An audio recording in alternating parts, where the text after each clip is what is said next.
Renu chemo കഴിഞ്ഞ് വീട്ടിൽ റെസ്റ്റായിരുന്നു.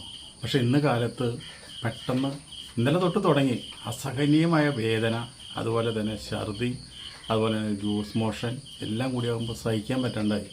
എത്രയും പെട്ടെന്ന് ആശുപത്രിയിലേക്ക് ചെന്നു. അവരത്രയും പെട്ടെന്ന് ഐസിയുവിൽ കയറ്റിയിരിക്കുന്നു. സ്ഥിതി വളരെ വളരെ ഗുരുതരമാണ്. അപ്പോൾ ഇത് ശരിക്കും പറഞ്ഞു കഴിഞ്ഞാൽ ഇഞ്ചക്ഷൻ കൊണ്ടും ഗുളിക കൊണ്ടൊന്നും ഈ വേദന മാറ്റാൻ പറ്റില്ല. വേണമെന്ന് വെച്ചിട്ടുണ്ടെങ്കിൽ നമുക്ക് മയക്കി കിടത്താം. അത് ഇപ്പോഴത്തെ കണ്ടീഷനിൽ അതും നടക്കില്ല.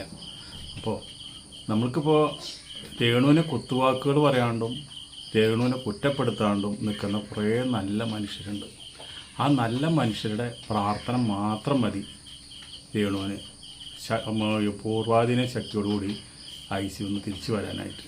പിന്നെ ഇതിന് നമുക്ക് പറയാനുള്ളത് എന്താണെന്ന് വെച്ചിട്ടുണ്ടെങ്കിൽ, രേണുവിനെ സഹായിക്കാനായിട്ട് നമ്മുടെ സെബീന താത്ത എന്തായാലും ഒരുപാട് ലക്ഷങ്ങൾ ഇതുപോലെ തന്നെ രേണുവിനെ കുറിച്ച് വീഡിയോ ചെയ്തിട്ടും അതുപോലെ തന്നെ കിട്ടിയിട്ടുണ്ട്. നമ്മുടെ മരണത്തിനും രോഗത്തിൻ്റെ ഇടയിലൊക്കെ എന്ത് ശത്രുത! നിങ്ങൾക്ക് റീച്ച് കിട്ടാനും നിങ്ങൾക്ക് നിങ്ങളുടേതായിട്ടുള്ള പൈസയ്ക്കും വേണ്ടി ഒരു ജാം വയറിന് വേണ്ടി നിങ്ങൾ എന്തൊക്കെയോ പറഞ്ഞു, ഏതൊക്കെയോ ചെയ്തു. അതിലൊന്നും നമുക്ക് ഒരു പരാതിയുമില്ല, ഒന്നുമില്ല. പക്ഷെ നിങ്ങൾ എന്തായാലും ഇപ്പോൾ രേണുവിനെ കാണാനായിട്ട് ആർക്കും പെർമിഷൻ ഇല്ല, ആരും കടത്തുന്നില്ല. ഇൻഫെക്ഷൻ വന്നു കഴിഞ്ഞാൽ വലിയ പ്രശ്നമാണ്. രേണുവിനെ സ്ഥിരമായി നോക്കുന്ന ആ ചേച്ചി തന്നെയാണ് പുറത്ത് ആരായിട്ടും കോണ്ടാക്ട് ഇല്ലാണ്ട് വളരെ സൂക്ഷ്മയോടെയാണ് അവരെല്ലാം കൈകാര്യം ചെയ്യുന്നത്. അപ്പോൾ അതുകൊണ്ട് പോയി കാണാനൊന്നും നമ്മൾ പറയുന്നില്ല.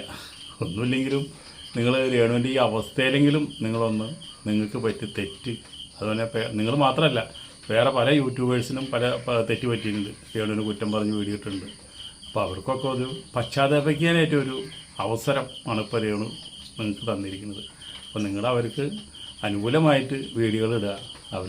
നിങ്ങൾക്ക് കഴിയുന്ന സഹായങ്ങൾ ആരെ കയ്യിലും കെട്ടിരിപ്പോ അല്ലെങ്കിൽ ലക്ഷങ്ങൾ ബാങ്ക് ബാലൻസ് വന്നപ്പോൾ ഈ ചെറിയ യൂട്യൂബേഴ്സുകളുടെ കയ്യിലൊന്നും ഉണ്ടാവില്ല. അപ്പോൾ അതുകൊണ്ട് ഉള്ളത് നിങ്ങൾ നേരിട്ട് തന്നെ രേണുവിൻ്റെ കയ്യിലെത്തിക്കാനുള്ള, രേണുവിൻ്റെ മാനേജറുണ്ട്, മാനേജറെ കയ്യിലെത്തിക്കാനായിട്ട് രേഷ്മ എന്നാണ് പേര്, അവരെ കയ്യിലെത്തിക്കാനായിട്ടുള്ളൊരു നമ്പർ അറിയുന്നവർക്ക് അങ്ങനെ ചെയ്യാം. അത് വലിയൊരു പുണ്യമായിരിക്കും. അപ്പോൾ കാരണം എന്താണെന്ന് വെച്ചിട്ടുണ്ടെങ്കിൽ, ഈ പെട്ടെന്ന് ഇങ്ങനെ പ്രശ്നങ്ങൾ ഉണ്ടാവാനുള്ള കാരണം എന്താ വെച്ചിട്ടുണ്ടെങ്കിൽ, നമുക്ക് കീമോ റിക്കവർ ചെയ്യാനായിട്ടുള്ള ആരോഗ്യമില്ല.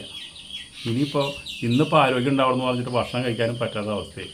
കീമോയിൽ ചെയ്തുള്ള ആൾക്കാർക്ക് അറിയാം, അവരെ ബന്ധുക്കൾക്ക് അറിയാം കീമോ ചെയ്ത് കഴിഞ്ഞാലുള്ള ബുദ്ധിമുട്ട് എന്താണെന്നുള്ളത്. നമുക്ക് ഗംഭീര ഛർദി ഉണ്ടാവും.